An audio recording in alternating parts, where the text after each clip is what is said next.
Attorneys for former election official Tina Peters argued her conviction stemming from an election conspiracy scheme should be overturned. Today's hearing comes as President Donald Trump continues to pressure Colorado to release the former Mesa County clerk from state prison.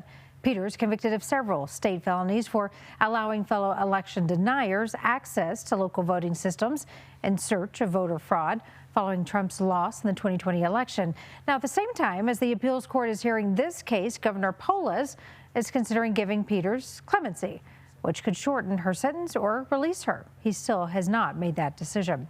Your reporter Alan Janae live outside the state appeals court tonight. And Alan, you were in the courtroom today as both sides presented their arguments.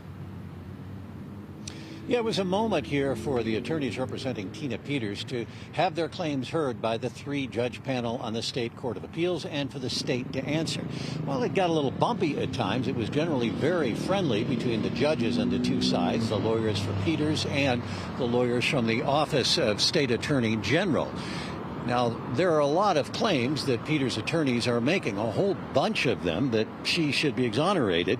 And they filed those list of objections here over her conviction in 2024 in Mesa County. 70-year-old Peters is serving a 9-year sentence, the primary conviction being an effort to deceive state elections officials amid a move to allow a data breach of elections equipment. The effort was based on unproven claims of fraud in the 2020 elections. And today, they seem to gain some traction with the judges on a couple of issues. Among them are conviction on one of the charges, a felony, after the jury was instructed on a misdemeanor level conviction. It made 15 months of additional sentencing possible.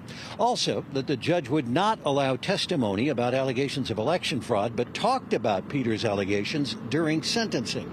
Judge Craig Welling on the Court of Appeals said you don't get to ride both horses. Peters' attorneys were buoyed today. Well, I don't know what the decision's going to be. I was very impressed with the judges and their knowledge of the case, their knowledge of the briefs. They knew the law cold, and they had great questions for us. So I feel very confident about our chances on appeal.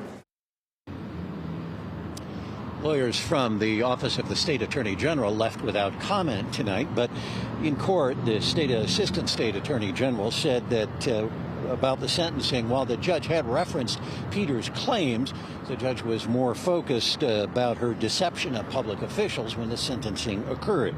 Now, Peters' attorneys did get repeatedly questioned about why she had any duty to investigate the process here in Mesa County, as she claimed, much less to deceive.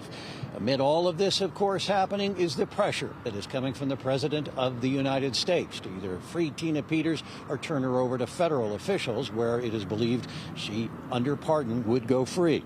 All of that hangs over while the case is decided. It's unclear when the Court of Appeals will make its decision. In Denver, I'm Alan Janae, covering Colorado First. To be continued, Alan. Thank you.